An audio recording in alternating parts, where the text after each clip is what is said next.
notícias dão conta de novos casos de aparecem aparecimento de objetos voadores não identificados na uma região. garrafa de vinho pegou seus 3 Por cães, volta uma das galinha 5h30 da manhã, e dia matou 25 todos de eles fevereiro, seguranças. uma mulher estava dirigindo em direção à ponte de Turtle Creek quando Misteriosas avistou luzes uma se grande acenderam no triangulação norte em do país cima de uma às árvore. 6h30 da manhã do dia 7 de fevereiro. Dia 9 de abril, montanhistas do exército indiano, numa expedição ao encontraram grandes pegadas na neve, uma altura de 5 mil metros. Parece ter chorado sangue pela 4ª vez esse ano. Religiões, sobrenatural, ufologia, conspirações, casos estranhos e muito mais. Seja bem-vindo ao Desocultado.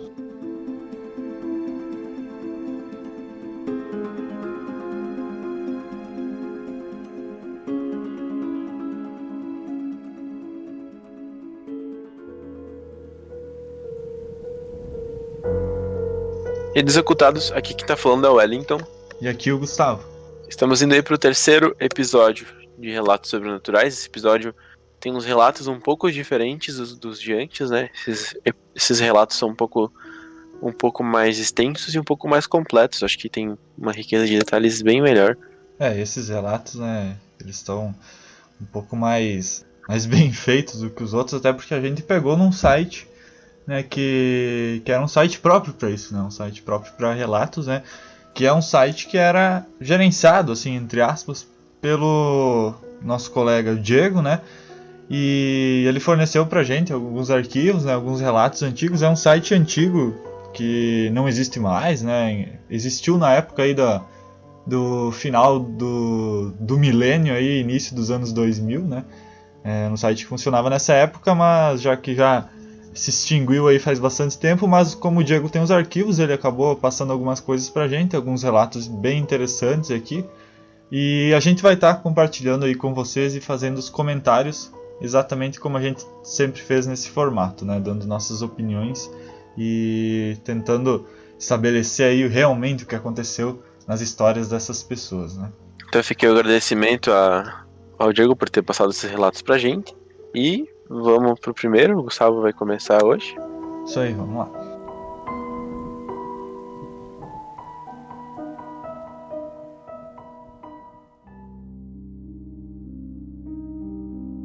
O primeiro relato que a gente tem, ele é chamado A Casa na Curva Perigosa. Não temos o nome aqui da pessoa que mandou o relato na época, então já vamos direto para a história. No verão de 1994, o meu, na época, noivo, nosso filho de 5 meses e eu nos mudamos para uma velha casa em uma cidadezinha não muito longe de São Paulo, pouco mais de 1 hora de viagem.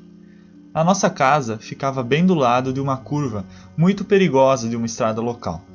A única coisa que me deixava inquieta é que a parte do quintal da casa não ficava a mais de 1 metro da estrada, onde os carros passavam a uma velocidade alta demais para a curva. Mas mesmo assim isso não nos desanimou. Nós estávamos super felizes com a casa, já que era a nossa primeira casa. Tudo ocorreu sem problemas, até que nos acomodamos nela. Instintivamente, eu sabia desde o começo que tinha algo de estranho com a casa. Eu já tive essa impressão antes, em outras ocasiões, outros lugares, e elas nunca estiveram erradas. Pouco tempo depois que nos mudamos, começamos a ter problemas com o nosso filho. Ele simplesmente não ficava sozinho no quarto dele. Nós nunca tivemos esse problema antes. Sempre que eu colocava ele no berço, ele chorava e só parava quando nós pegávamos ele. Qualquer outro canto da casa ele ficava sozinho sem nenhum problema, menos no quarto dele. Ele berrava tanto que parecia que ia explodir. Eu também tinha meus problemas com alguns cômodos. Eu nunca entrava na garagem ou no quarto da empregada. Eu não tenho uma explicação para isso, mas só de passar na frente do quarto da empregada ou da garagem, os pelos da minha nuca arrepiavam todos e um frio subia a minha espinha. Um tempo depois do nosso casamento, que tinha sido em julho, eu estava na sala com o meu filho e a minha cunhada. Era dia ainda e estava muito claro, mas nós vimos algumas sombras se movendo na parede da sala. Na hora eu liguei para uma amiga minha para ela ver o que estava acontecendo, e assim que ela entrou em casa, ela sentiu alguma coisa estranha. Ela também chegou a ver algumas coisas estranhas, sombras pela sala, a sensação de estar sendo observada, barulhos do andar de cima da casa, quando não tinha ninguém lá em cima, e portas se fechando sozinho. Nós contamos essas coisas para o meu marido, e ele apenas falou que nós estávamos imaginando tudo isso. Lá pelo Natal, ele mudou de ideia. Nós colocamos uma dessas luzinhas musicais na árvore de Natal, e toda noite eu tirava elas da tomada antes de dormir. Numa noite, ele acordou com a musiquinha tocando, e as luzinhas piscando, iluminando de leve o corredor do lado de fora do quarto. Ele me acordou, e falou que eu tinha esquecido de desligar as luzes. Então eu falei para ele, eu desliguei, você estava lá e viu eu tirando elas da tomada. Ele sentou na cama e me olhou com uma cara confusa. Ele levantou e foi na ponta dos pés até o lado de fora do quarto e desceu a escada, e não achou ninguém mais na casa. Então ele voltou, com o rosto pálido, e não falava nenhuma palavra. Eu perguntei o que era e ele simplesmente falou para eu voltar a dormir. No final de semana depois disso, o nosso filho foi para a casa dos avós dele. Na primeira noite sem ele, quando nós estávamos nos arrumando para dormir, nós ouvimos o som de um bebê chorando. Como o nosso filho não estava em casa, simplesmente ignoramos. Só que o choro começou a ficar cada vez mais alto. Nós ficamos preocupados e fomos até o jardim de casa, pensando que alguém poderia estar precisando de ajuda. Só que lá fora nós não ouvimos nada. Quando entramos de novo, ouvimos o choro. Nós entramos e saímos da casa mais algumas vezes e era sempre a mesma coisa. Do lado de fora nada, do lado de dentro o som do bebê chorando. Então o meu marido parou no pé da escada e viu que o choro estava vindo do andar de cima. Para ser exata, de um quartinho que nós usávamos para guardar tranqueiras. Não preciso nem dizer que isso me deixou completamente apavorada. Eu acabei convencendo ele a mudar o nosso quarto e o quarto do nosso filho para o andar de baixo da casa. Só que depois disso as coisas realmente começaram a acontecer. Algumas coisas sumiam e só reapareciam depois de alguns dias. Não era incomum eu trancar a porta do quarto da empregada para deixar ela fechada e colocar cadeiras e algumas outras para deixá-las abertas. Eu odiava ter que subir as escadas para fazer alguma coisa lá em cima, ainda mais sozinho. Eu sempre sentia que o meu coração estava sendo apertado, isso sem falar na garagem. Parecia que tinha algo sempre me espreitando lá dentro, pronto para atacar. Por algum motivo, o único cômodo em que eu me sentia bem e seguro era o banheiro. Eu odiava ficar naquela casa sozinho, mas não importava muito para eles se eu estava sozinho ou não. Nada nunca nos machucou, mas tomamos muitos sustos que parecia que o nosso coração ia parar de bater. Mais tarde, eu descobri que a casa já tinha tido muitos inquilinos, mas nenhum ficava muito tempo lá, nunca mais do que alguns meses. Nós fomos os primeiros em muitos anos a ficar há mais de um ano naquela casa. O dono da casa morava quase do lado, e a nossa casa estava na família dele há anos. Ele nunca falou nada sobre a história da casa, ou ele não sabia, ou não acreditava, ou não queria contar, né? Um amigo da família dele descobriu que nós estávamos na casa e contou para uma amiga minha que era para nós nos mudarmos o mais cedo possível, porque aquela casa não era um lugar seguro para se estar. Ele conhecia uma das famílias que tinha morado lá. Ele falou que temia pela nossa segurança porque sabia de algumas manifestações violentas que já tinham acontecido lá dentro. Ele falou que era incrível que ainda estávamos lá depois de tanto tempo, que ainda não tínhamos saído por conta própria. A família que ele conhecia ficou lá somente um mês. Quando eles estavam lá, objetos pesados eram jogados contra eles, as portas se fechavam na cara deles, acordavam de manhã com alguns hematomas pelo corpo, acordavam de noite com a cama chacoalhando violentamente e coisas assim. Depois de ouvir isso, eu falei para o meu marido, amor, a gente vai embora. Nós nos mudamos na semana seguinte. Como a casa foi construída bem na frente de uma curva perigosa, será que os espíritos de vítimas de acidentes que ocorreram ali acabam indo para casa? Todos nós por aqui achamos que sim. Quem sabe? E esse é o final do relato da moça, né? Sobre uma casa mal assombrada, né? Basicamente isso, né? A gente já viu que, só pela história que o problema não são eles, né? Até porque eles têm relatos de inquilinos passados do local que já relatavam problemas, né? E fenômenos sobrenaturais acontecendo dentro da casa. Eu não sei se essas pessoas que entraram na casa tinham alguma mediunidade, porque normalmente, para um espírito chegar nesse ponto de estar influenciando, e isso claro de acordo com o espiritismo, a pessoa tem que ter uma mediunidade, né, não explorada, e a energia da pessoa em si tem que ser muito baixa. Mas acho que não é o caso, porque todos os inquilinos aparentemente tiveram problemas, já que eles saíam muito cedo da casa.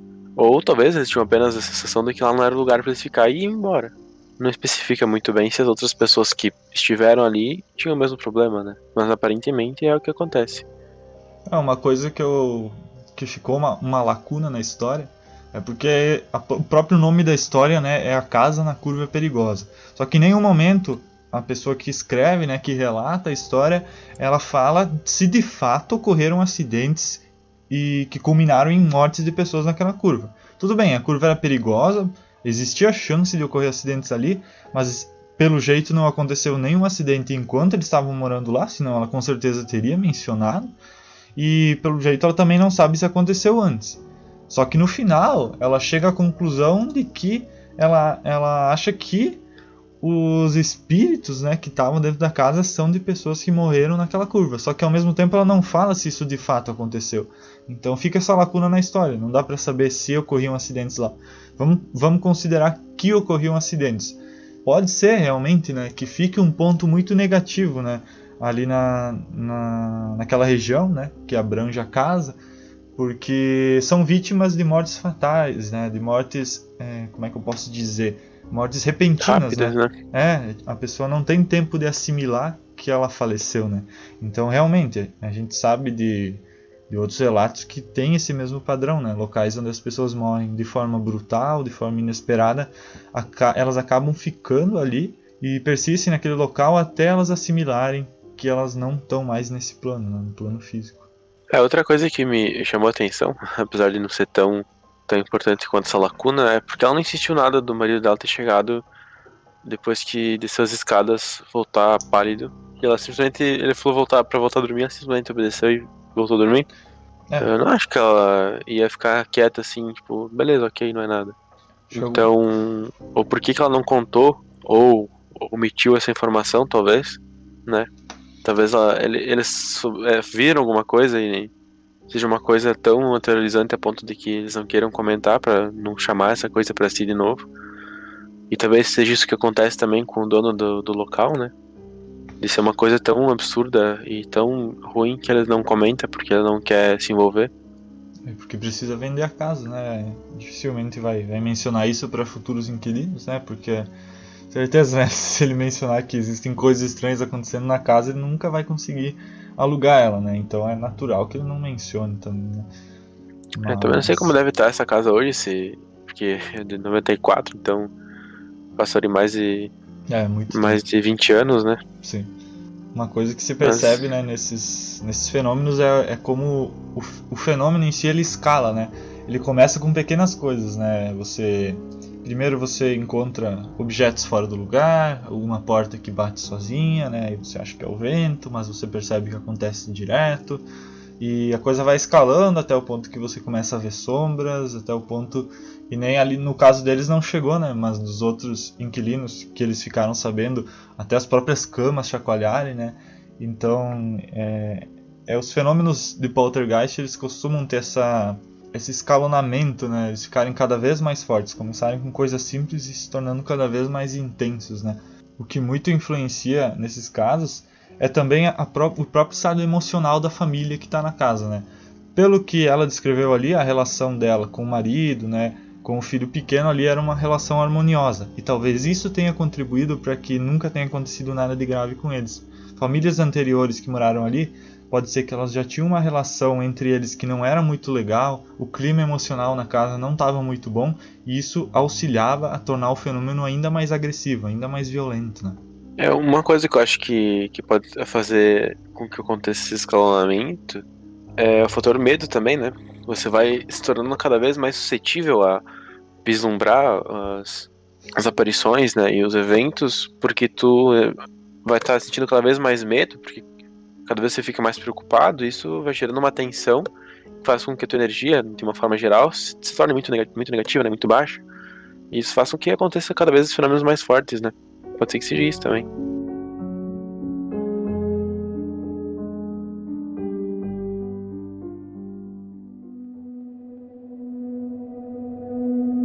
Então eu vou ler o próximo relato. Ele é contado pelo Guilherme de São Paulo, da capital, São Paulo mesmo, né? E o nome desse relato é As Coisas na Neblina. Então eu vou ler pra vocês aí. Essa foi uma história que aconteceu comigo já faz alguns anos. Eu nunca vou esquecer. É meio longa, mas vale a pena reler toda. Tudo aconteceu em uma viagem de 2 semanas que eu fiz com a minha família. Era inverno e nós tínhamos ido para uma casa que é dos meus avós, no interior de São Paulo. Tinha ido eu, meu primo, meus pais, um tio e uma tia. Não era uma casa muito grande, mas o terreno era enorme. Era uma casa embrenhada no meio do mato. Só que lá não tinha nada para fazer. A cidade ficava longe e não tinha nenhuma casa vizinha. A única coisa que tinha era um riacho que dava para nadar, se você não ligasse para a água que estava gelada. Nem televisão tinha. A nossa maior diversão era uma bola de futebol. Eu e meu primo estávamos com a mente bem ansiosa, e o tempo que a gente não estava jogando bola, estávamos conversando besteira. Não demorou muito para as histórias de fantasma aparecerem. Nós ficávamos um tempão vendo que ficava mais assustado. De noite, a gente pegava pesado nas histórias. Mas depois de 2 dias, já não conseguimos mais nos assustar. Na metade da viagem, os adultos já estavam de saco cheio de ficar lá parados o tempo todo e resolveram sair para a cidade. Eu e meu primo não estávamos com um saco para fazer turismo, então ficamos na casa mesmo. Como éramos 2 moleques de 16 e 17 anos, eles não viram problema nenhum nos deixar sozinhos. Quando anoiteceu, eles saíram e nós ficamos lá jogando baralho. O tempo foi passando e a temperatura baixando e uma neblina forte baixou na região. Mas a neblina estava tão forte que não dava para ver nada que estivesse a 20 metros da casa. Eu fiz um comentário meio besta sobre a neblina, tipo, é numa neblina dessas que o capeta aparece. Pronto. O meu primo esqueceu do baralho e foi pra janela e começou a encher o saco. Eu duvido você ir lá fora. Ah, cara, não enche, eu não vou sair desse frio. E a conversa foi mais ou menos essa pela próxima meia hora. Ele me enchendo o saco pra sair e eu com nem um pouco de vontade de ser lá fora. Até que ele falou, cara, eu acho que vi algo lá fora. Como isso era a coisa que ele mais falava desde que a gente começou a falar sobre o fantasma, eu nem liguei. Mas ele insistiu. Cara, é sério, eu vi alguma coisa lá fora. Mas não enche, você tá falando isso há 4 dias direto, por que acha que eu vou acreditar agora? E aí, olhei pra cara dele. Ele estava com uma expressão meio confusa, então eu falei, o que foi que você tá com essa cara de bunda? Eu tô falando sério, cara, eu vi alguma coisa lá fora. Aí eu comecei a ficar com aquela sensação de que a coisa era mais séria do que parecia. A minha primeira reação foi sair correndo pela casa e trancar as portas e janelas. Quando eu tranquei a porta da cozinha, ele berrou na sala, falando que tinha visto de novo. Eu saí correndo e fui para a janela ver se via algo também. Meu primo já estava meio assustado, estava explicando que tinha visto alguma coisa lá fora 4 vezes e estava apontando onde tinha visto. Só que não dava para ver quase nada por causa da neblina. E a única luz que tinha lá fora, a da varanda, estava queimada. A gente ficou olhando pelas janelas da casa por mais uns 10 minutos sem ver mais nada. De repente, ele me solta um berro e eu saio correndo para ver quem era. E encontro ele apontando desesperado lá para fora. Ali, estou vendo, olha lá. Eu olho e estava apontando para o quê? Justamente, a bola. Então eu xingo ele. Eu sei que é a bola, mas ela não estava lá. Ela rolou para a neblina. Aí eu comecei a pensar que o que podia ser, e eu vi que a gente precisava se acalmar e pensar racionalmente um pouco. Então eu falei para ele, olha, provavelmente deve ser algum bicho, cachorro, gato, porco do mato. Deve ser algum bicho que está brincando com a bola. Ele parou, pensou um pouco, e eu não sei se ele acreditou ou se ele quis acreditar. É mesmo, deve ser algum bicho, né? No que nós dois aceitamos isso, a gente se acalmou um pouco e começamos a tirar sarro um do outro.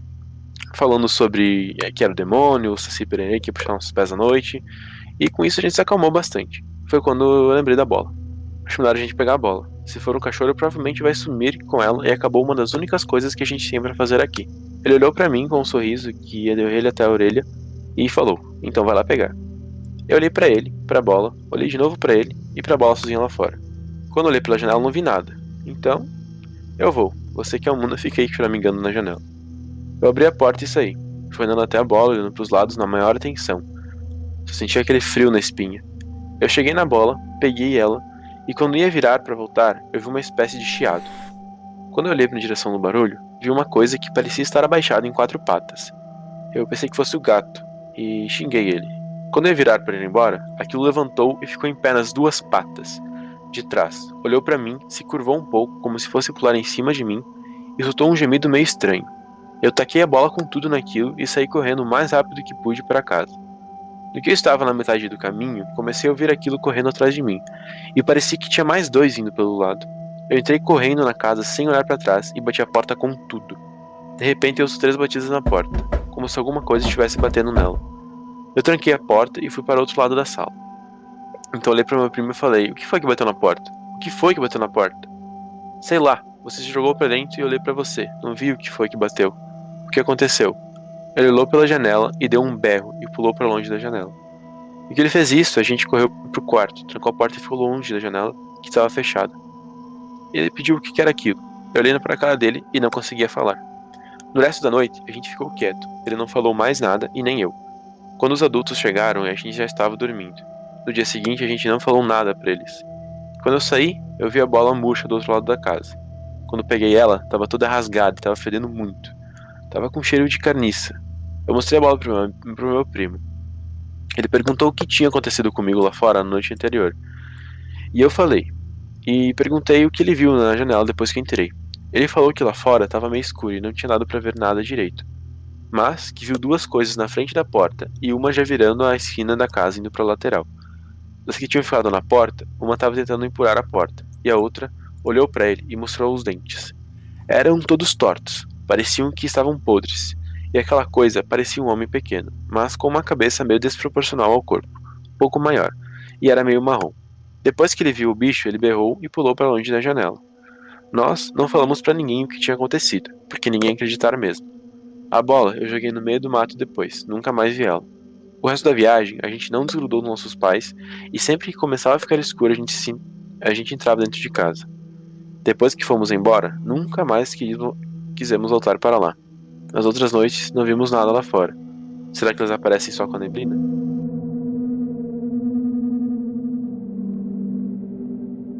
É uma história um pouco atípica, geralmente, quando a gente vê relato, envolve Poltergeist ou alguma lenda do folclore brasileiro em si. E aqui eu não consigo associar, no momento, ela com nenhuma dessas duas coisas. Parece mais um relato, assim. Eu já vi alguns relatos ufológicos de pessoas avistando criaturas desse tipo. Que andam nas quatro patas, conseguem ficar em duas patas e que parecem meio que animais, meio humanoides, não fica muito claro também. Ali no caso eles tiveram um avistamento bem próximo pelo jeito, né? Mas a maioria dos relatos que existem desse tipo são de uma certa distância, então não dá para pegar muito as características das criaturas, né? Mas eu procurei, quando eu vi esse relato, eu procurei se existia alguma lenda, alguma coisa, tanto em questão folclórica quanto relatos populares mesmo sobre criaturas relacionadas à neblina em si, mas eu não encontrei nada, nem em fontes brasileiras, nem em fontes internacionais também. Então não consegui fazer uma correlação nesse sentido, né? Mas o que mais me lembra esse relato é ufologia mesmo, né? Nesse sentido. É como se os seres que estavam lá estivessem tentando pegar eles de alguma forma, né? Mas realmente, em relação a isso só a neblina, né? Talvez a umidade do ar fosse uma coisa essencial para que eles conseguissem se locomover, né? O que talvez justifica ser um ser de outro planeta também, né? Para ter uma condição específica para poder se locomover. O que eu penso é que talvez quem sabe esses seres, né, de outro planeta, né? Talvez estão ali há bastante tempo, como ele disse, era um lugar no interior ali que não era muito habitado, né? Então pode ser que eles estejam há muito tempo ali e que eles só saiam para caçar em situações de neblina, onde eles sabem que não podem ser vistos, né? E que eles têm essa inteligência para captar isso, né? Então eles esperam esse momento da neblina para sair para caçar. E ali nesse caso eles acabaram coincidindo de avistar esses seres, né? Porque eles estavam no lugar certo na hora certa, ou melhor, no lugar errado na hora errada, talvez, né? Foi o que eu pensei que pode explicar a correlação disso com a neblina.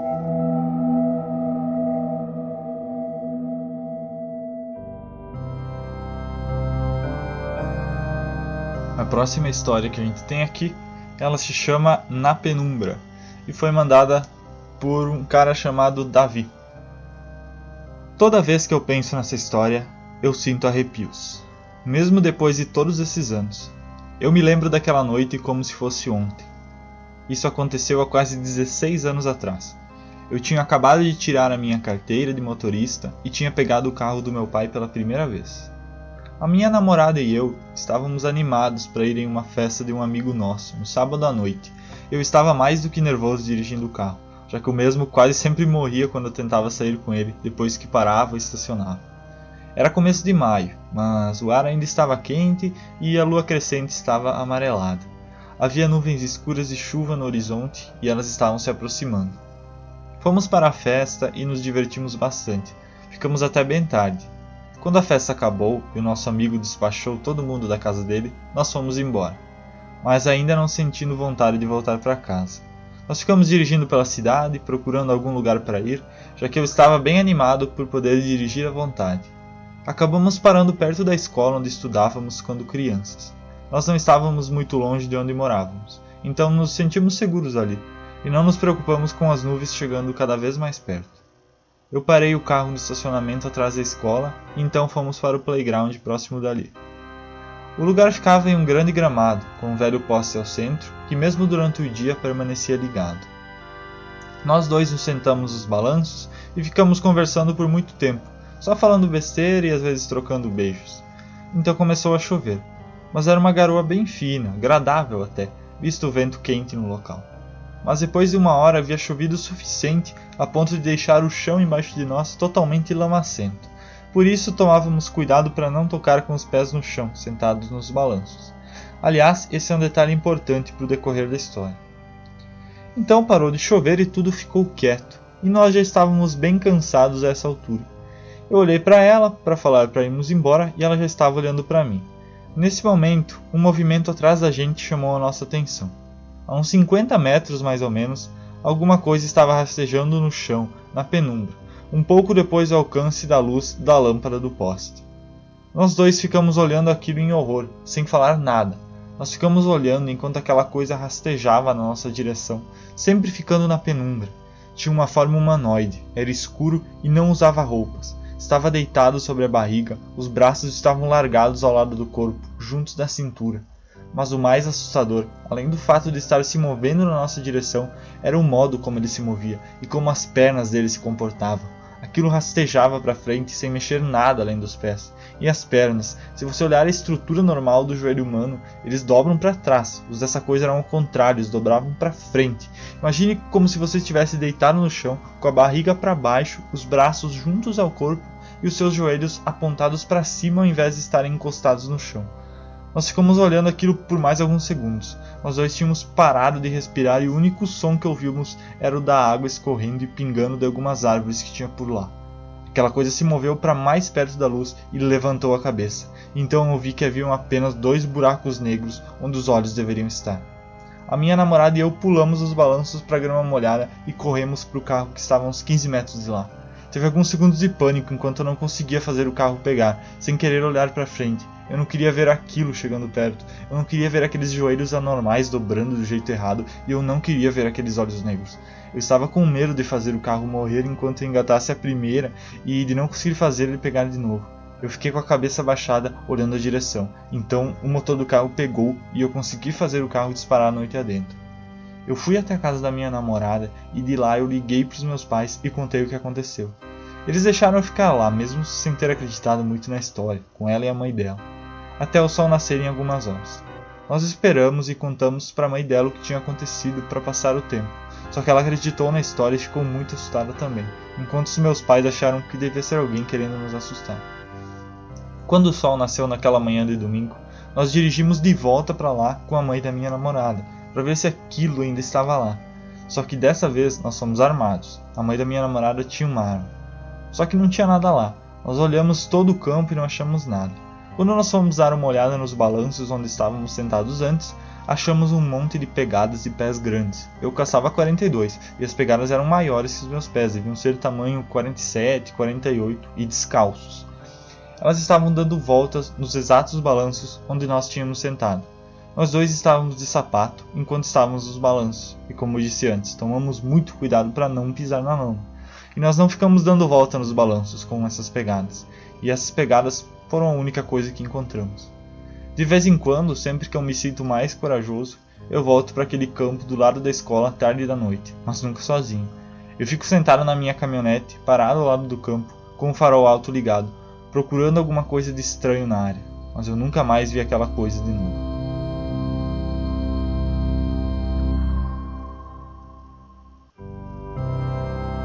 Um outro relato que é um pouco atípico, né? A forma mais monstruosa dá a entender que talvez seja realmente uma aberração, né? Um ser. Não precisa ser necessariamente um monstro, mas talvez fosse alguma coisa da natureza que, geneticamente falando, deu errado, não sei. Eu achei muito estranho. Eu pensaria que talvez seria alguma manifestação do astral ali que ele viu só naquele momento, né? Mas para ser um caso tão isolado assim, deveria haver. É estranho porque geralmente tem mediunidade envolvida, mas pelo jeito foi um caso único que aconteceu com ele, né? Talvez com a namorada dele tinha alguma coisa a ver, né? Mas o que eu acho mais estranho nesse relato é ele conseguir ter visto tantos detalhes, né, em 50 metros e ainda mais na penumbra, né? Por exemplo, os olhos negros, né? Mas vou deixar essa parte irrelevante. E ele fala que o ser se arrastava no chão, mas depois ele encontrou pegadas. Isso também não faz sentido, porque se o ser se arrastava, ele teria visto rastros, né, e não pegadas. Mas tudo bem, também, né, não vou entrar no mérito disso, até porque a gente não sabe qual que é a constituição do ser, né, se era de fato físico ou algo assim. Também pode ser que essas pegadas fossem dele se empurrando, né? Então ele dá uma volta e vai embora, talvez. Que faz com que fiquem pegadas mesmo que ele não estivesse de pé, né? Ainda assim é estranho, né? Ter essa desconexão aí nessa parte da história, de ficar um pouco mais confuso. Mas tá muito bem montada, né? É bem incrível, na verdade. O lance é que não tem uma reincidência, né? Pelo que ele diz ali, não existe nenhuma história, ou pelo menos ele não revela isso, né? Não existe nenhuma história acerca daquele parquinho falando que é mal assombrado e coisas do gênero. E geralmente tem reincidência, né? Como é o caso da casa na Curva Perigosa. Ou tem a reincidência do local, né? Ou tem a reincidência com a pessoa, né? Geralmente existe esse padrão. Então, como é um caso isolado não só para ele, mas para o local também, é complicado.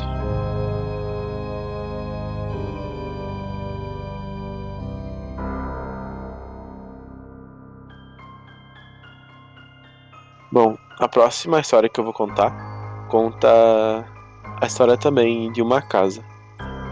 Quem mandou essa história foi o Luiz de São Paulo, capital também. Essa casa, diferente daquela, fica num vale. E eu vou ler pra vocês agora. Dessa vez seria diferente, eu pensei. Mas lá estava eu, sem dinheiro, sem trabalho, no meio do nada e morando na casa realmente assustadora e assombrada. A última coisa do mundo que eu queria. Tudo começou quando eu decidi fazer uma nova tentativa de ser da cidade grande de uma vez por todas. Eu odeio cidades grandes, mas sempre que acabava em uma para conseguir me sustentar financeiramente. Esta é uma história, honesta e verdadeira sobre a casa assombrada onde fui parar. Ela era isolada do mundo e o vizinho mais próximo ficava a mais de 5 km de distância. Era o começo do verão, e eu estava ansioso para a cidade grande de São Paulo, de novo. Finalmente, depois de ter procurado em todo lugar, consegui um emprego como técnico de uma rádio de uma cidadezinha no interior paulista. A cidade ficava a cerca de 30 km do vale, quase inabitado onde eu esperava morar de novo. Eu fui para a estação de rádio assim que cheguei na pequena cidade. Depois de apresentações e ouvir o que era esperado de mim no serviço, fui para o meu vale favorito. Tudo estava um mar de rosas, pelo menos no começo. Eu tinha alguns amigos no vale de quando eu morei ali antes, então achei que poderia ficar com eles até arranjar algum lugar meu. Depois de 2 semanas, as coisas não estavam indo tão bem na estação de rádio. Eles tinham mudado de ideia quanto a ter um técnico em período integral lá. No entanto, isso não acabou com a minha esperança de conseguir um bom emprego em outro lugar e conseguir ficar na região. Eu já tinha visto várias casas para alugar, mas nenhuma me agradou muito. E um dia, finalmente, eu vi o meu velho amigo, Beto, e sua recém-casada esposa. Ele também estava procurando um lugar para alugar, e tinha algumas ideias que eu não tinha pensado. Tinha um lugar que ele me descreveu que parecia ser maravilhoso. Era uma casa de fazenda velha de 2 andares, 6 quartos, completa com celeiros e estábulos. A casa estava a 15 km da cidade mais próxima, e para chegar nela tinha uma estrada muito pouco usada. O aluguel era de 75 por mês, que talvez fosse 750, mas enfim. O proprietário tinha baixado o aluguel da casa em troca de reforma feita nela, segundo o Beto. Eu estava começando a me animar, até que a sua querida esposa acrescentou que a casa era assombrada. Como era a primeira vez que encontrava a esposa do Beto, eu não sabia o que pensar. Beto não era nem um pouco supersticioso, e julgando pelo que tinha ouvido falar sobre a mulher dele, ela também não era. Mesmo assim, resolvi ver a casa. Talvez ela não gostasse de casas antigas que precisassem de reforma. Eu consegui chegar na casa no começo da tarde. Era um verão quente e o ar fresco das montanhas ao longe deram um ar muito atraente à casa. Eu podia ver o celeiro e outras construções ao longo do terreno. Quando me aproximei da porta da frente, notei que a maioria da madeira estava podre e tinham caído durante os anos, deixando a varanda intransitável. Então, eu lembrei que o Beto me falou para entrar pela estrada de trás.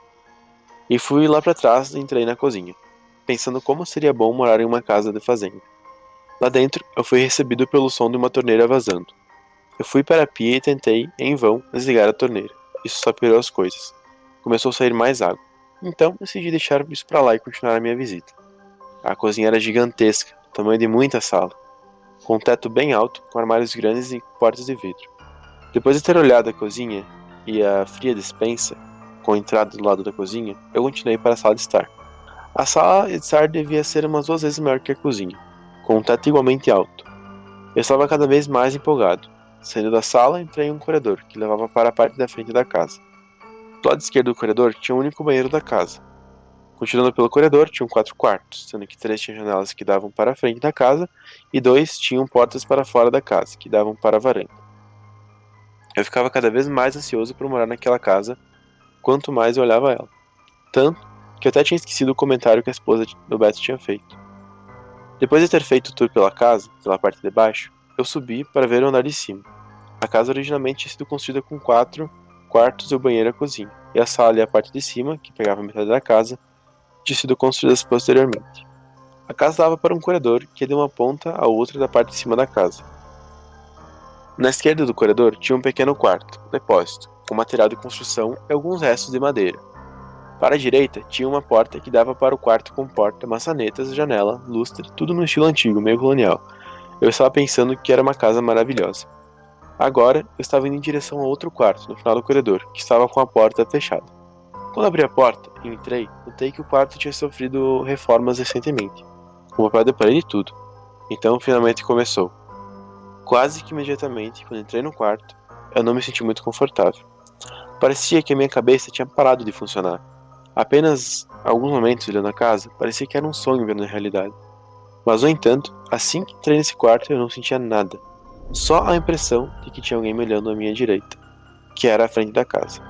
Eu virei nessa direção e notei que um buraco tinha sido cortado na parede perto do chão e estava coberto por um saco de plástico preso com fita adesiva numa parede. Era provavelmente a entrada para o foro da parte original da casa. Fui até o buraco, tirei o plástico para poder olhar lá dentro. Talvez foi porque os meus olhos não estivessem ajustados à escuridão, mas eu tive a impressão de que vi um par de olhos me olhando na escuridão. Então veio os barulhos, estalos na madeira, como se alguém estivesse vindo do foro na minha direção bem devagar. Eu senti uma sensação estranha, mas parecia que nada estava se mexendo ali dentro. Só que os olhos não estavam mais lá. Eu coloquei a cabeça dentro e olhei do outro lado para o outro. Mas só via sombras na madeira e a estrutura. Então, decidi que era só a minha imaginação. Coloquei o plástico de volta no lugar, me virei para ir embora. Mas eu simplesmente não consegui me livrar da sensação de que eu estava sendo observado enquanto eu saía do quarto. Abri a porta, saí e fechei atrás de mim. Quando desci a escada, tentei esquecer aquela sensação estranha que senti no quarto. De novo, eu estava encantado com o lugar.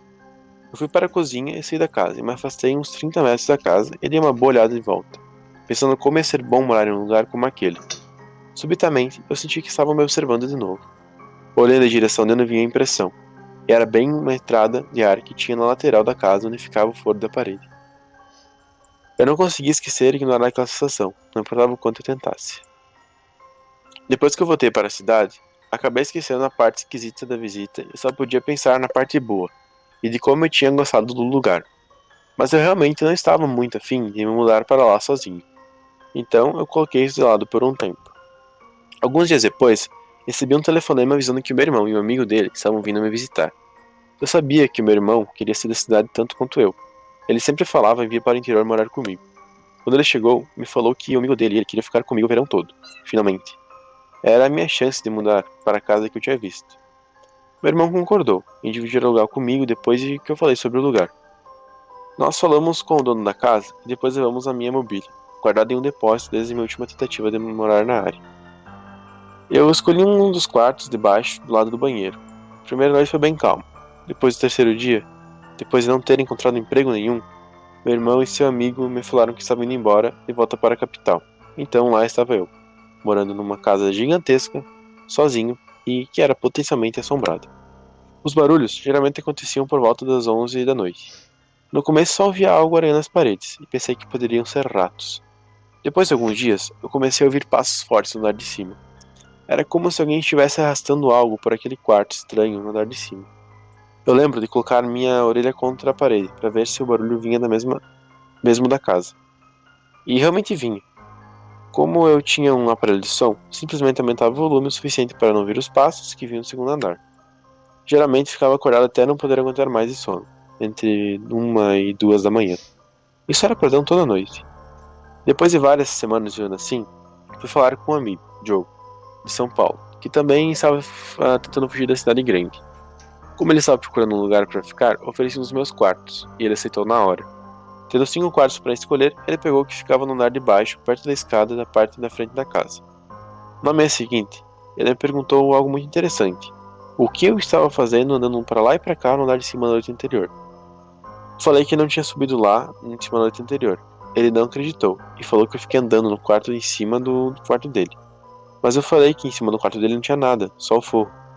Depois de mostrar no andar de cima, eu finalmente convenci ele. Agora ele tinha chegado na mesma conclusão que eu. Tinha um fantasma lá em cima. Então, do jeito estranho de tentar me confortar, acho que ele me contou uma experiência que em outra hora eu conto. Diogo ficou na minha casa por mais 2 semanas, então se mandou, me deixando sozinho para ser comido pelo que quer que fosse que rastejava no segundo andar. Algum tempo depois, acabei esbarrando com uma amiga dele na cidade. Ela me perguntou como que eu estava e onde estava morando. Quando eu falei para ela, o seu comentário foi: aquela casa é assombrada. Então, me contou a história da casa. Falou que uma família tinha se mudado para casa algum tempo atrás, e um dos filhos do inquilino ocupou o quarto na frente do segundo andar. Ele começou a fazer sessões espíritas, como brincadeira do copo e coisas do gênero. Muita coisa ruim aconteceu com aquela família, e depois de pouco tempo, eles acabaram se mudando. Ela falou que o estado que eles se encontravam emocionalmente era bem precário e só uma sombra do que já tinham sido. Estavam cansados e deprimidos. E quando eu voltei para casa, não tinha certeza se tinha gostado de ter ouvido essa informação extra sobre a casa. Noites depois, tinha tanto barulho lá de cima, tava uma bagunça, que parecia que o que quer que fosse que estava fazendo naquela zona toda, ele seria escado. Eu estava tão assustado que já estava fazendo planos por qual janela pular e quais roupas levar. Nem o aparelho de som conseguia mascarar o barulho mais. No entanto, nada se materializou naquela noite. Se eu colocar tudo o que aconteceu comigo enquanto estava lá, ia pegar muito espaço. No entanto, teve uma noite que eu nunca vou esquecer.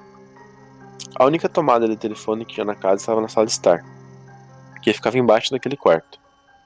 Naquela noite, eu estava esperando um telefonema de alguns amigos que estavam para chegar. Esperei o dia inteiro pela ligação, e à noite, depois das 11, os barulhos começaram eventualmente. Eu tinha me acomodado na cama para sobreviver à noite como sempre, quando o telefone começou a tocar. O som do telefone me assustou, para não dizer coisa pior. O som dele era quase inaudível devido ao barulho do quarto da sala, em cima da sala.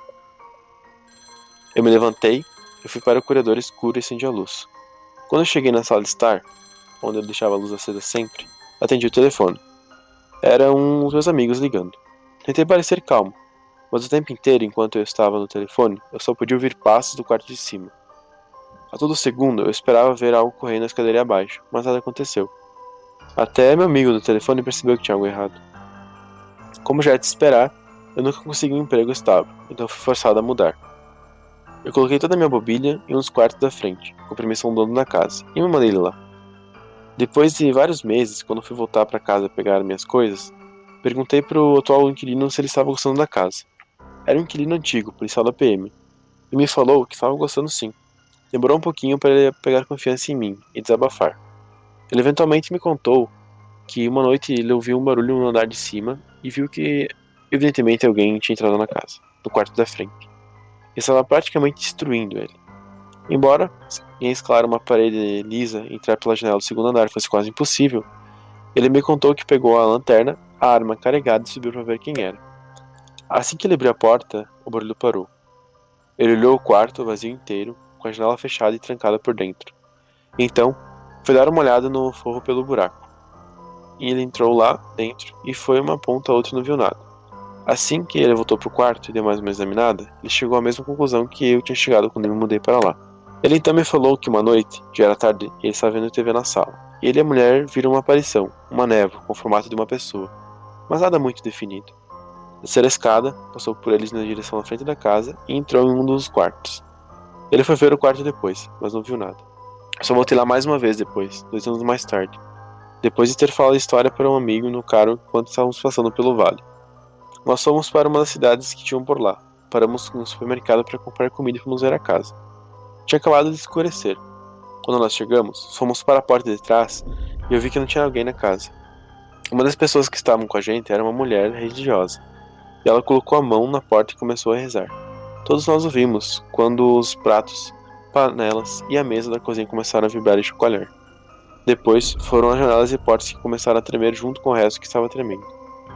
Nós estamos correndo para o carro. Quando chegamos lá, tinha uma estranha substância viscosa na maçaneta do carro, que não estava lá quando paramos na cidade há apenas alguns minutos. Não precisa nem dizer que eu nunca mais cheguei nem perto daquela casa.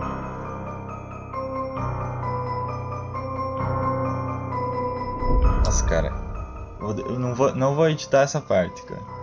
Mas assim, é bem perceptível quando a gente escuta uma história que pode ter exageros, né? Tipo, no meio. Não tô dizendo que é mentira alguma história que a gente acha, mas assim, sempre cabem exageros, né? A gente nunca sabe até que ponto aquilo realmente aconteceu. Essa história, você sabe que cada detalhe é verdade. Como é que é o nome do cara que... Tem o nome do cara aí que... É Luiz o nome dele. Se o Luiz, por algum acaso, estiver ouvindo aí o nosso podcast, né? A gente sabe que sua história é verdade, cara. Assim, quando chega num certo momento da história, eu tô aqui que eu tive que baixar a cabeça porque eu não tava conseguindo enxergar, cara. Eu tava completamente tonto, velho. Sabe quando você toma 2 copos cheios de destilado, cara, e você não consegue ficar de pé? É essa a sensação, cara. É complexo, acho que... Provavelmente o Gustavo editou um pouco, mas eu acabei não conseguindo ler direito algumas partes. É tenso. Quando a gente lê alguns relatos, não é exclusivo desse episódio, alguns é de boa, mas alguns é tenso de ler. É como se a gente estivesse vivenciando tudo aquilo, né? Tudo aquele medo que a pessoa sentiu e a presença do ser, eu sei lá, é estranho. Mas dá uma pressão no peito, um negócio estranho, uma vontade de chorar às vezes. O cara nesse caso escreve muito bem também, o que ajuda bastante a gente a prestar atenção e entender os detalhes da história, né?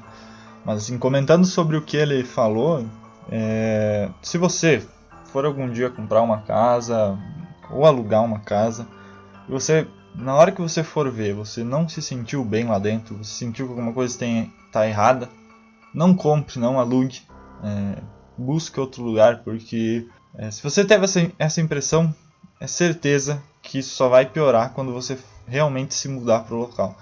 A gente viu no caso anterior, na primeira história que eu li, e nessa história, que são coisas atreladas a locais, né, que não são atreladas a você, não é um espírito que está ligado a você, são espíritos, né, o que quer que sejam, né, vou chamar de espíritos, que estão ligados àquele local. Então, o melhor que você faz é não ir morar ali, você só vai gerar transtorno para você ou para sua família. Então evite, né?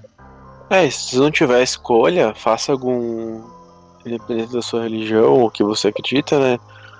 Faça o seu ritual, né? Que seja uma oração, que seja um Pai Nosso, que seja uma magia, mas faça alguma coisa, então, né? Pra se proteger, pra evitar que alguma coisa ruim aconteça com você mais tarde.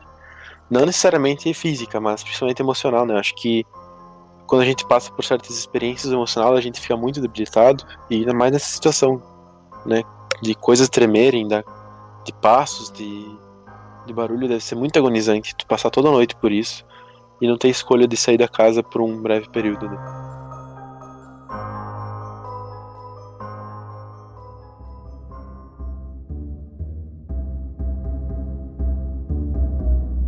Para dar uma amenizada no clima tenso aí que essa história deixou, eu vou estar contando uma história que aconteceu comigo. Ela não vou dizer que tem algo de sobrenatural nela, mas com certeza tem coisas inexplicáveis nela, e que ela não é uma história tão tensa. Então essa música aí que você está ouvindo no fundo, vamos deixar ela um pouco mais tranquila. e para me contar essa história. Eu até dá para considerar ela de certa forma cômica, se você for ter um olhar diferente. Tudo começa num sábado de manhã quando eu saio pra... Isso foi final de 2019, início de 2020, por aí, eu não vou lembrar exatamente a data. Foi final de 2019 porque na semana anterior eu estava viajando, eu estava na casa dos meus avós, lá em Santa Catarina. E final do ano então eu estava precisando de uns equipamentos de informática e fazia tempo que eu não ia comprar. E fui às compras aquele dia, pegar algumas coisas que eu estava precisando. E cheguei na loja de informática, numa das lojas de informática aqui na cidade, que eu conheço, mas que fazia muito tempo que eu não ia. E fui atendido por uma funcionária lá, não conhecia ela, né, não sabia o nome, não sabia nada. Mas sabe, algumas pessoas, quando você encontra, você tem aquela sensação de que você conhece de algum lugar, né? E eu tive essa sensação com ela. Mas não relacionei a nada, não fazia ideia de onde eu poderia conhecer ela também. E obviamente não falei nada, né? Apenas fui atendido, fiz as minhas compras, né? Mas com aquela sensação de, putz, eu conheço essa pessoa de algum lugar. Como ela não tinha crachá, não tinha nada, não tinha como eu saber o nome também, pra poder ter alguma dica de onde que eu poderia conhecer ela, né? Mas enfim, né? Voltei pra casa e esqueci disso, né? Esqueci disso. E alguns dias depois... Como vocês que escutam aí o Desocultados faz mais tempo sabem que eu tenho diário de sonhos, diário das minhas práticas, diário de tudo que eu faço, né? Eu já falei isso várias vezes nos episódios. E de vez em quando eu pego o meu diário de sonhos e fico lendo ele. Até porque o objetivo de você ter um diário é você, às vezes, ler ele para ver se você tem algum insight, se você pega alguma coisa que você não pegou na época que você sonhou. Inclusive, eu tô contando essa história aqui porque eu tava relendo o meu diário de sonhos esses dias e achei o que eu vou contar agora. E aí eu lembrei e falei, vou contar, né, aproveitando aí o episódio de relatos. E eu tava lendo o meu diário de sonhos alguns dias depois e me deparei com um sonho que eu tinha tido na semana anterior, quando eu tava viajando lá em Santa Catarina. Eu tinha sonhado que... essa parte é um pouco cômica, a parte cômica da história. Eu tinha sonhado que eu era um cliente, mas não um cliente qualquer, eu era um cliente fiel de um puteiro, né, que ficava num local assim que não se assemelhava nem à cidade de onde eu moro, nem a nenhuma cidade que eu já morei. Mas e no sonho eu ia direto no local, né? A gente chama de puteiro, não sei como é que chama na região de vocês, mas acho que vocês entenderam do que eu tô falando. E eu ia nesse local direto, assim, o sonho ele funcionava numa espécie de loop. E onde eu ia direto assim no local, e eu sempre pedia, eu chegava no local, inclusive era um local requintado, não era um puteiro de esquina, era um local bastante requintado. E eu chegava lá e eu sempre pedia pela mesma menina. Eu chamava ela pelo nome, inclusive eu anotei o nome, eu lembro o nome, mas eu não vou falar aqui, e vocês logo vão entender por que eu prefiro não falar. E essa menina, ela tinha, né, quando eu li o meu diário dos sonhos, eu percebi que ela tinha exatamente as mesmas características que a menina que eu tinha visto aquele dia, na loja de informática. Só que, assim, pra dizer assim que, mas isso é muito fácil de acontecer porque são características genéricas. Não, nesse caso não eram características genéricas. Eu não vou falar aqui as características porque vai que por um acaso a pessoa tá ouvindo, eu não quero que ela saiba. Então, mas era exatamente as mesmas características, e aí bateu aquele insight, né, o que a gente procura quando a gente lê, né, o diário. E eu falei, putz, aí que tá a resposta do porquê que eu tinha a impressão que eu conhecia ela, eu já tinha sonhado com essa menina.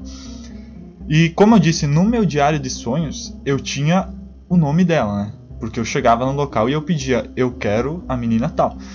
Aí eu falei, putz, vou tentar descobrir se o nome dessa menina que eu vi aquele dia, né, é exatamente o nome dessa menina que eu sonhei, porque as características físicas eram iguais. Então restava saber se o nome era o mesmo, né. Fui sem muita esperança, imaginei jamais vai ser o mesmo nome, né? E então fui nas minhas técnicas de pesquisa no Facebook, né. Procurei a loja de informática no Facebook e comecei a olhar as pessoas que curtiam a página, né? E fui olhando até que achei a menina. Consegui achar a menina pela foto, fui olhando a foto das pessoas que curtiam a página. e consegui achar a menina. E qual não foi minha surpresa ao descobrir que o nome dela era exatamente o nome da menina que eu tinha sonhado.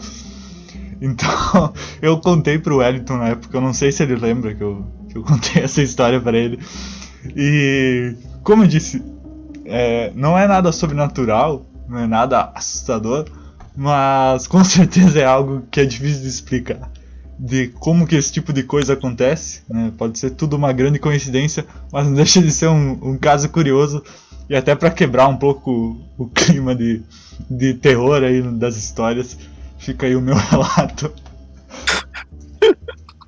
Cara, eu lembro sim que tu me contou. E eu fiquei chocado tanto quanto você, né? Porque eu sei que tu não ia mentir sobre isso, então...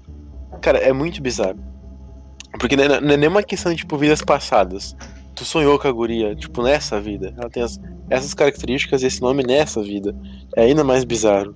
Eu não vou nem comentar muito, porque agora ficou com cara de que eu sou um stalker. Mas, então é melhor passar pra próxima história. Não.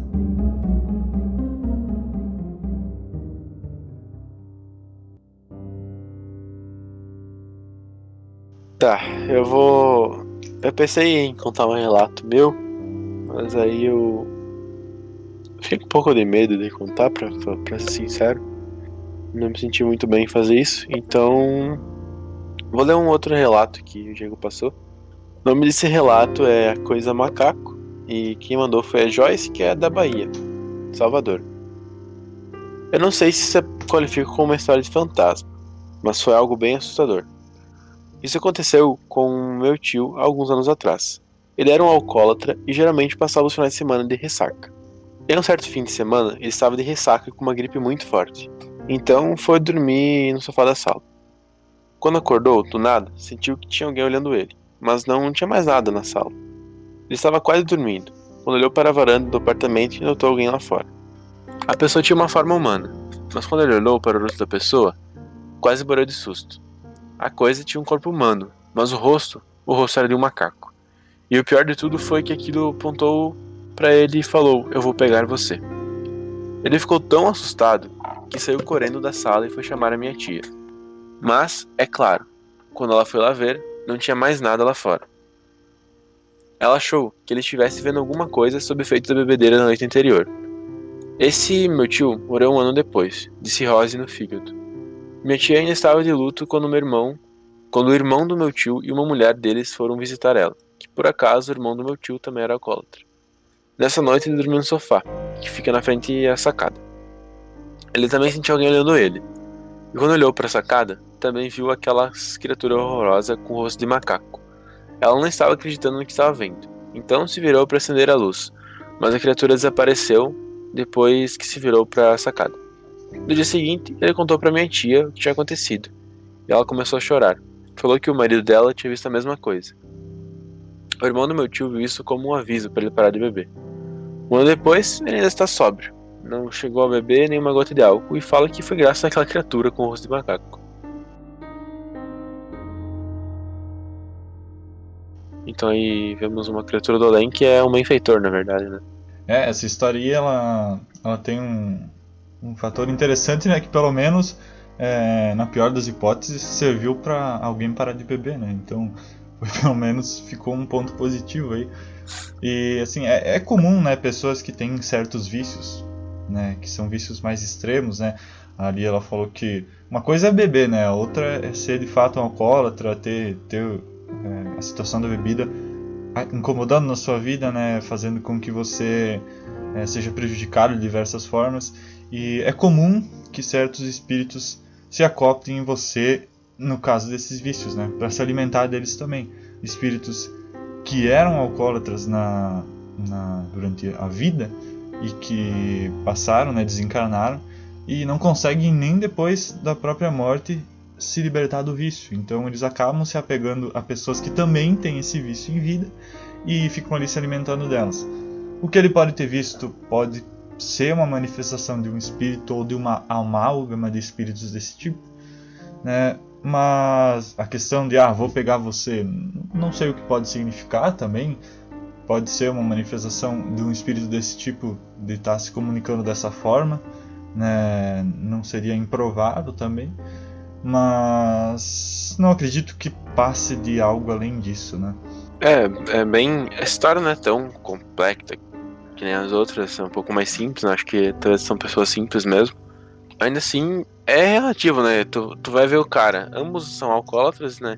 Não só o que o Gustavo comentou sobre os espíritos que podem acabar se prendendo a eles por causa do vício, mas na primeira situação o cara tava de ressaca, com gripe e tava dormindo.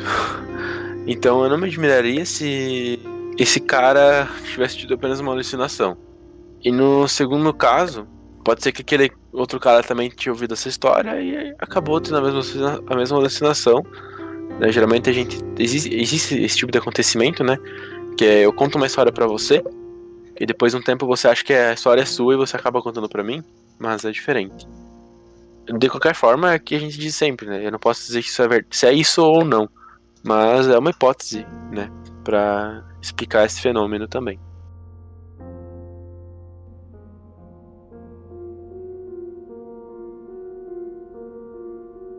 Então, já chegamos aí a 1 hora de podcast e vamos para o nosso último relato. E eu peço para você que está ouvindo, se você está ouvindo esse episódio durante o dia, você pausa ele e deixa para ouvir a última história durante a noite, de preferência com todas as luzes desligadas e sozinho em casa, ou se não for possível no seu quarto, para a gente ter um efeito aí completo desse relato, que é um dos mais incríveis assim que a gente já recebeu. Eu digo isso com segurança, muito bem escrito também, né? Foi mandado não, né? Porque não foi pra gente, né? Mas foi escrito por um cara chamado Horácio. E eu vou estar lendo aqui pra vocês. É um relato bastante grande, então se segurem nas poltronas aí. O nome do relato é A Voz no Forro. Havia uma enorme casa de fazenda, até que foi demolida há alguns anos atrás, no meio de um terreno de 3 acres em uma cidade no interior de Minas Gerais.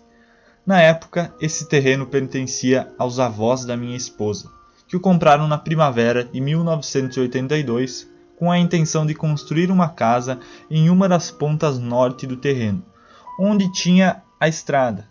A casa foi construída, o terreno foi cercado e o resto do terreno ficou para os cavalos que eles tinham.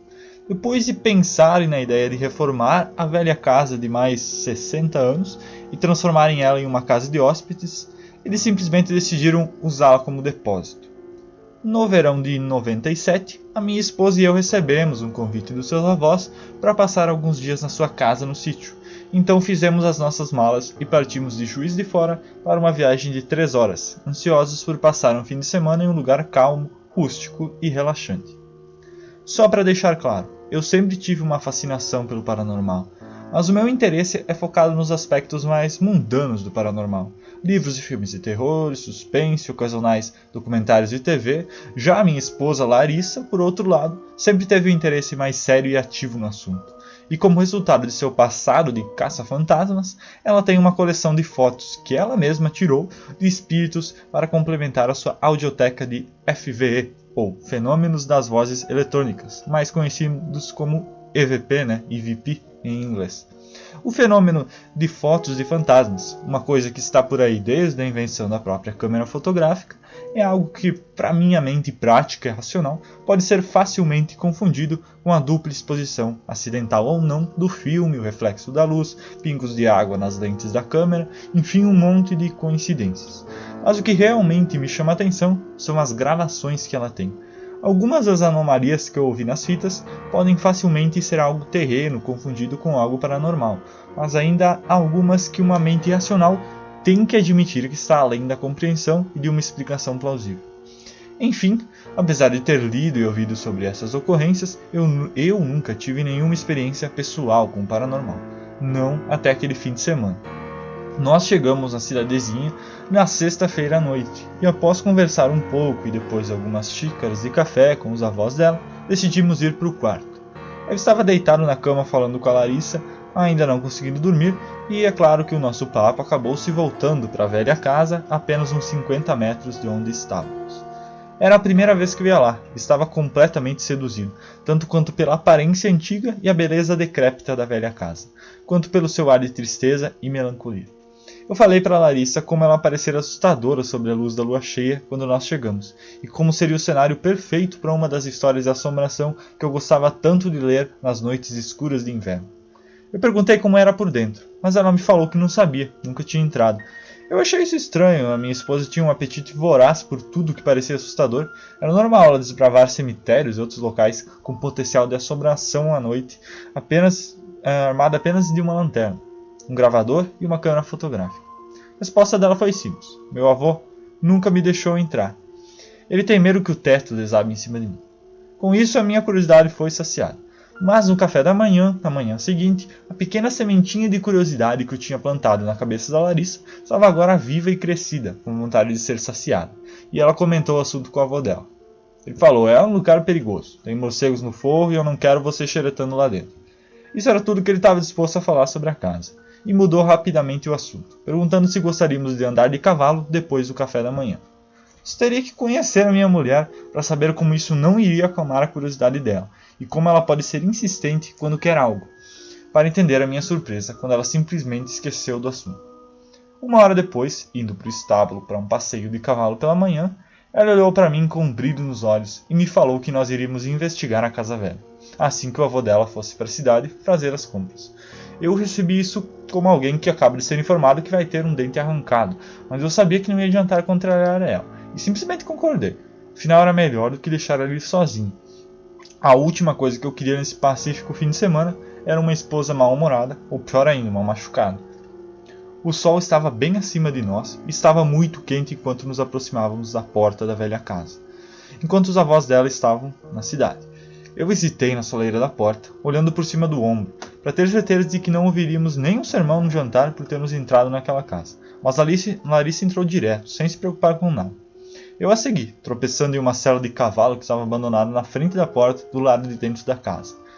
A sala principal da casa estava cheia de velhas caixas de papelão e uma grande mesa com um monte de celas vermelhas em cima. Para a direita tinha uma entrada que dava para uma sala bem menor, um quarto, suponho eu. A entrada para esse quarto estava bloqueada por mais caixas.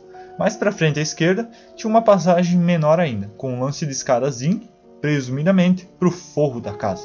O interior estava bem iluminado por algumas janelas que em algum momento do passado, por motivos que eu desconheço, foram pintadas, mas agora estavam quase que todas descascadas.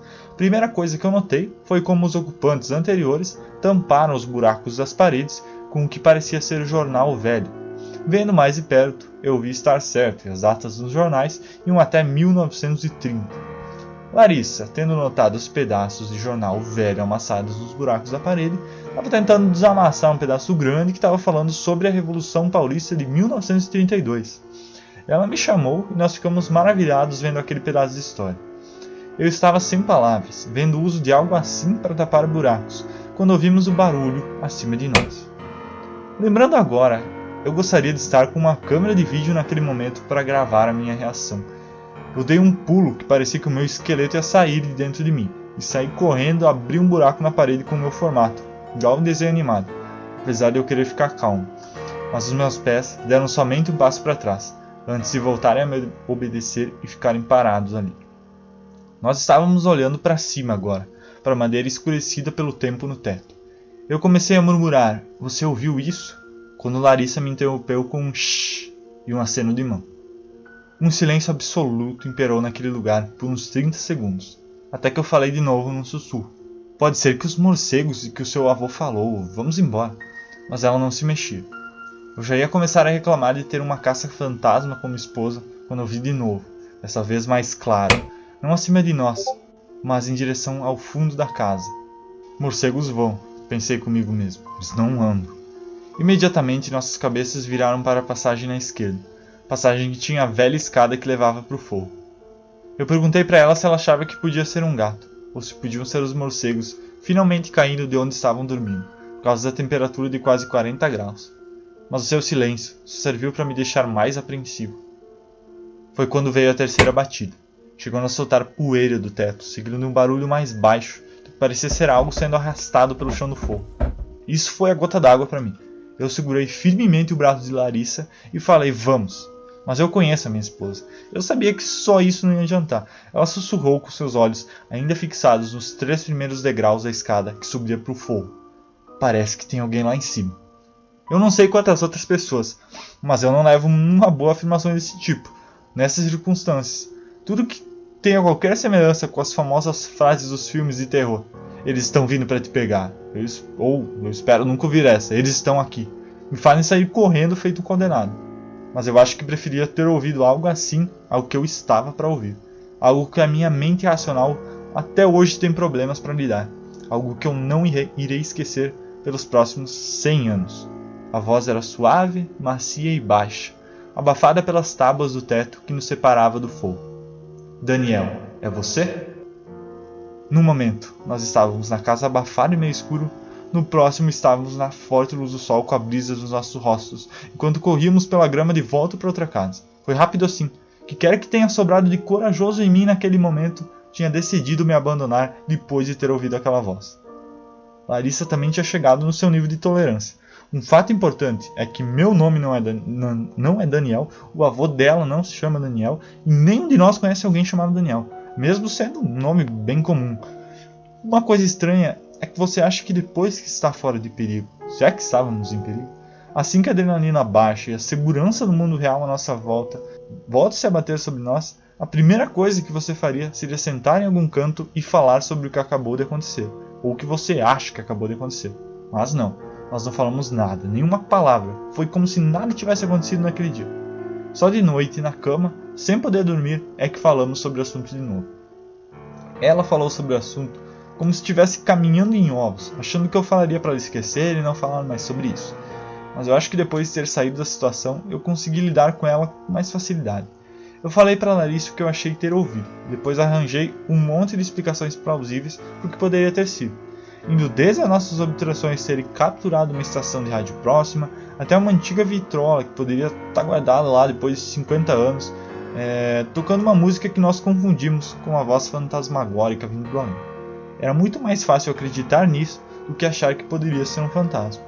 Uma explicação a que Larissa chegou ali, enquanto estávamos deitados na cama, foi mais assustadora do que qualquer outra. Talvez tenha alguém morando lá e o meu avô não sabe. Ela falou com um olhar preocupado.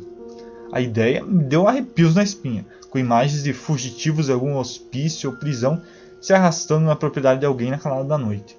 Isso me assustou a ponto de eu levantar da cama, ir para a janela e olhar a velha casa sobre a luz da lua. Realmente pensando em ir lá com um pedaço de madeira ou chamar a polícia para dar uma olhada, mas nós poderíamos estar enganados com o que ouvimos. Poderia haver alguma outra explicação e a última coisa que eu queria, além de admitir para o avô dela que não obedecemos às ordens dele, era chamar a polícia para investigar algo que a imaginação fértil de um jovem casal tinha criado. Então, nós decidimos que ao amanhecer iríamos investigar a casa de novo. Desta vez, quando nos aproximamos da casa, sem ter falado das nossas preocupações para os avós dela, podendo causar preocupação desnecessária, eu estava armado com uma pá que eu achei no chão e Larissa, não totalmente convencida de que os sons tenham vindo de alguma fonte terrena, estava com uma lanterna e um mini gravador, então ela raramente saía de casa sem ele. A nossa segunda entrada foi bem mais ordenada do que antes, e a ideia de que alguém poderia tomar a residência naquele lugar foi rapidamente por água abaixo depois de uma segunda olhada no estado da velha casa, vendo que qualquer um que tentasse subir pelo lance de escada para o forro provavelmente quebraria a madeira podre e cairia no chão, quebrando uma perna ou até pior. Nós ficamos quietos, ouvindo em silêncio pelo que parecia ser uma eternidade. Depois de alguns minutos lá parados, não ouvimos nada, somente o estalo ocasional da antiga madeira se expandindo no sol. Nós decidimos que já tínhamos ido longe demais para simplesmente ir embora sem dar uma boa olhada lá em cima. Então começamos a pensar em um jeito de subir. Eu já tinha visto um pedaço de madeira razoavelmente novo, de quase 2 metros de comprimento, com uns 40 de largura e uns 10 de grossura, jogado no quintal enquanto íamos para casa. Então tive a ideia de pegar ele e colocar ele deitado na escada, para a gente poder usar ele como apoio. A primeira tentativa de Larissa de subir fez com que a velha estrutura gemesse, o que me fez pedir para me deixar reforçar a rampa com alguns tijolos que eu tinha visto lá fora também. Nós estávamos fazendo isso tudo o mais silenciosamente possível, pois sabíamos que se fôssemos pegos pelos avós dela xeretando na casa como crianças, íamos ganhar um baita de um sermão. Finalmente, depois de cerca de meia hora, nós tínhamos construído a nossa rampa. Depois de mais de 5 minutos discutindo quem deveria subir primeiro, eu estava ajoelhado na madeira, subindo aos poucos, com a pá na minha mão, pronto para qualquer coisa. Larissa insistiu que deveria ser a primeira, mas ficou quieta depois que eu falei que se tivesse algum louco morando no forro, pessoa armada para se defender deveria ir primeiro para verificar. Ela finalmente consentiu, resmungando, pois eu casei com uma mulher com a coragem de 2 homens, e eu comecei a subir. A essa hora o sol já estava bem forte e estava entrando pelos pequenos buracos do telhado, que iluminava o suficiente o forro para eu poder ver tudo à minha frente. Enquanto eu avaliava se o chão velho de madeira sustentaria o meu peso, eu olhava em volta examinando a área. Foi estranho como o medo que se abateu sobre mim no dia anterior tinha ido totalmente embora, dando lugar a algo mais forte, vindo provavelmente do instinto de lutar ao invés de fugir, ou o instinto de proteger a minha fêmea do que quer que estivesse ali. Pensando agora naquilo, eu realmente não sei o que estava esperando ver ali no fogo, mas o que quer que fosse, de carne, ossos ou outra coisa, não estava mais lá, não havia nada, somente os restos de algumas coisas gastas pelo tempo, que levava a pensar que aquilo foi o depósito dos antigos moradores. Uma cabeceira de uma cama, um colchão velho, mofado encostado na parede, alguns engradados de madeira vazios e uma velha cadeira de balanço caindo aos pedaços, largada no outro canto do forro, virada para a parede. Fiquei lá olhando para a cadeira, até que a voz de Larissa, vindo de trás de mim, me acordou daquele transe. Pode esquecer a sua teoria da vitrola. Eu virei e vi que enquanto eu analisava o ambiente, ela tinha subido. Ela estava com a lanterna acesa e verificando cada centímetro do fogo diante de nós. Não achamos nada. E esquece a nossa teoria de algum estranho morando por aqui, eu falei, notando a crosta de poeira com quase 2 centímetros de altura que cobria toda a área visível. Se alguém já esteve naquele fogo, faz muito tempo que já foi embora. Eu não sei quanto tempo ficamos lá parados olhando em volta, mas foi o suficiente para me decidir e que ali nunca teve nenhum fugitivo e nenhum lugar procurando abrigo, nem mesmo morcegos. Enquanto virávamos para ir embora, Larissa parou e tirou uma fita cassete em branco do bolso e colocou no gravador. Eu falei, pode esquecer, nós estamos indo embora agora. Mas ela falou que ia deixar o gravador ali gravando. Ela colocou no chão do forro, bem do lado da entrada. Só para matar a minha curiosidade, ela falou. Então saímos. Nós nem chegamos a falar nada do que fizemos durante o dia, ou o dia anterior para os avós de Larissa durante o jantar daquela noite. Nós já tínhamos nos arrumado para voltar para o trabalho na manhã seguinte. Estávamos a fim de desfrutar o resto da estadia. Então resolvemos não incomodar os avós dela perguntando sobre os outros moradores, histórias da propriedade ou a possibilidade de haver espíritos que ficam vagando por aí depois da morte. De acordo com Larissa, assuntos como esses não agradavam muito o avô dela, e segundo ela pensava ainda mais racionalmente do que eu. Nós vimos que, para pegar o gravador que Larissa tinha deixado para trás, não só teríamos de usar a nossa rampa precária de novo, mas teríamos que fazer isso bem cedo de manhã, para os avós dela não nos pegarem lá dentro da casa. Nós decidimos que desmontaríamos a rampa para não deixar provas da nossa excursão ao interior da casa, então resolvemos que iríamos acordar lá pelas 5 horas da manhã e sair escondidos para ver a casa mais uma última vez. Quando nós entramos lá de novo no total escuro, só enxergando que a lanterna da Larissa conseguisse iluminar, tudo estava como deixamos. Nenhuma evidência de atividade paranormal, nenhuma caixa jogada violentamente pelos cantos, nenhuma pegada na poeira a não ser as nossas. Eu cuidadosamente, mas rapidamente, engatinhei rampa acima, estiquei a minha mão pelo alçapão do forro, totalmente escuro, e achei o gravador, exatamente onde Larissa tinha deixado no dia anterior. Silenciosamente, tiramos os tijolos e os colocamos arrumados na parede, perto da porta da entrada. Depois tiramos a tábua e a colocamos encostada na parede. Eu estava batendo na calça para tirar o pó, quando aconteceu de novo. O mesmo barulho que tínhamos ouvido 2 dias antes. A minha primeira impressão era que Larissa já tinha ouvido alguma coisa lá em cima, porque quando olhei para ela, ela já estava com o olhar fixo na entrada do forro, bem acima de nós. Eu olhei na mesma direção que ela, mas não dava para ver nada na escuridão total, além da entrada do forro. Dessa vez, foi Larissa que falou primeiro, e ela me perguntou se eu tinha ouvido aquilo também, mas ela ficou quieta após uma segunda batida, dessa vez mais forte que a primeira, quase que de uma forma violenta, tanto que derrubou um punhado grande de pó do teto. O horrível som abafado de algo sendo arrastado me arrepiou todos os pelos do corpo. Veio logo em seguida, e a imagem que me veio à cabeça era de alguém ou alguma coisa se arrastando pelo chão lá em cima, quase sobre as nossas cabeças, se aproximando da entrada do fogo. Dessa vez não houve resistência nenhuma em sair correndo daquele lugar de uma vez por todas. Quase que imediatamente nós disparamos, tropeçando na escuridão e em menos de 5 segundos passamos pela porta de entrada e estávamos no fresco ar matinal.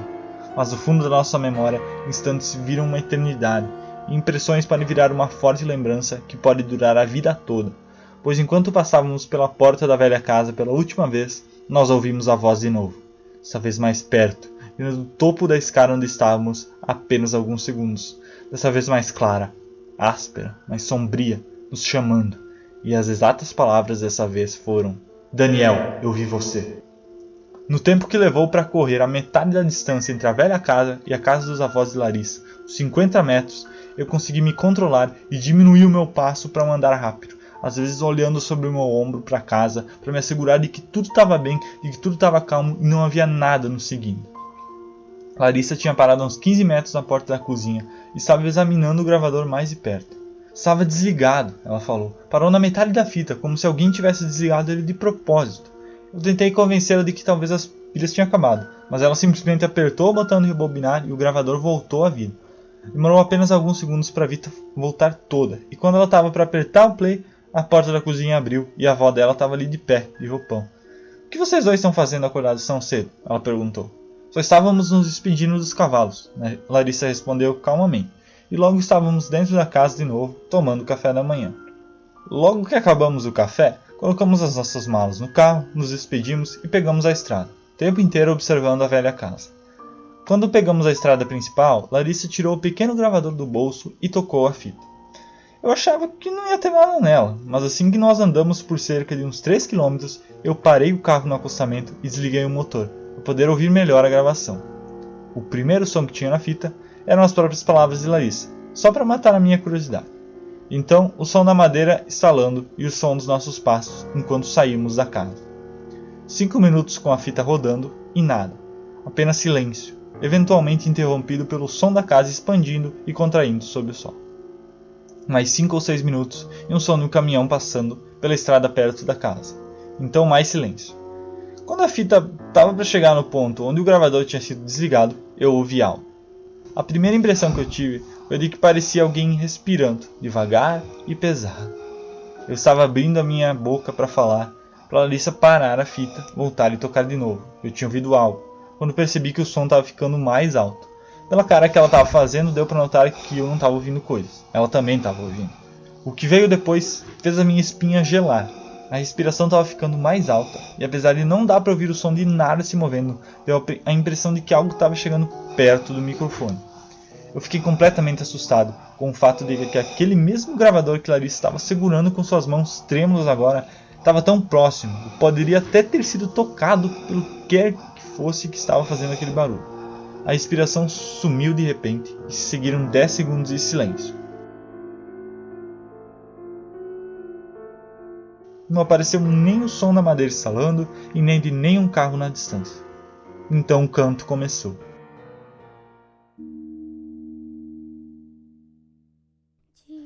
Era claramente a voz de uma mulher velha, provavelmente com uns 80 anos ou mais, apesar de eu não conseguir entender as palavras. Dava para perceber que era uma canção de ninar talvez. Até hoje eu não sei, apesar de ter ouvido a fita uma centena de vezes desde então e ter amplificado o som de várias maneiras. É uma melodia que nem eu nem Larissa conhecemos, nem ninguém que tenha ouvido a gravação. Mas por causa da sua natureza duvidosa se tornou um tópico interessante para uma conversa entre amigos que gostam do assunto. Mas não é aquela respiração horrível ou a canção que aos poucos ia aumentando, sendo entoada por vozes misteriosas que até hoje, anos após a experiência, anos após a velha casa ter sido demolida, anos depois dos avós de Larissa terem vendido a propriedade e mudado, me assombro no escuro quando estou na cama prestes a dormir. São os últimos segundos da gravação que sempre serão lembrados por mim, onde quer que eu vá. E para mim vão sempre servir de prova que por mais que a gente tente explicar e racionalizar o contrário, sempre haverá coisas nessa vida que estão além da fronteira da explicação racional. A voz que estava cantando parou de repente, como se tivesse se tocado de algo, e foi substituída por uma gargalhada, seca, distorcida, uma coisa insana, enquanto um dedo invisível raspava pelo microfone e alcançava o botão, por fim interrompendo a gravação.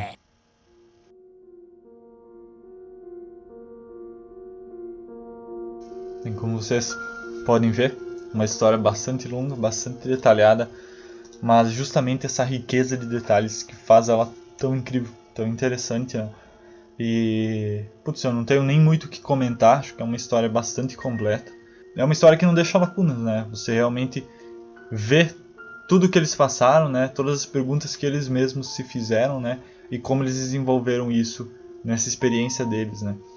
E você ter provas desse tipo, né? Gravações desse tipo, deve ser uma sensação muito interessante, né? De você ter essas coisas inexplicáveis tão perto de si, né? De ter passado por uma experiência desse tipo e ter algo registrado para poder lembrar, é realmente algo muito assustador. Eu não tenho que explicar também, né? Porque a questão da aparição, ela é basicamente a mesma. O que me chama a atenção é o fato de não ter ninguém na casa e a aparição continuar lá. Tanto que foi registrada por uma gravação. E isso torna um pouco mais aterrorizante, né? Porque até onde eu sei, geralmente tem que ter uma energia humana, né, do ser humano vivo, encarnado, para que um espírito possa se manifestar. O lance é que ali não tinha ninguém. E ainda assim ele se manifestou. E desligou o gravador. E isso é muito aterrorizante. Pode ser até, a gente pode até argumentar que o fato dela estar cantando uma canção que ninguém conhece, dela estar chamando alguém chamado Daniel, sendo que não tinha ninguém que eles conhecessem com esse nome, pode ser resquícios astrais, né, de coisas que aconteceram no passado, sabe? Alguma coisa muito forte aconteceu naquela casa, né? O próprio fato do avô dela não querer falar sobre isso pode indicar, né, essa questão. Ter acontecido algo tão forte naquela casa que ficaram impressões astrais do que aconteceu, e quando eles chegaram lá, a energia humana deles, né, conseguiu fazer com que isso se manifestasse, né, e até mesmo fosse captado por meios eletrônicos, né.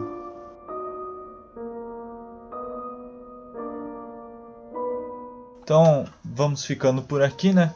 Acho que a gente contou histórias de todos os tipos hoje, né? Agradecemos aí a todo mundo que ficou ouvindo até agora, né? Esperamos que vocês tenham gostado das histórias.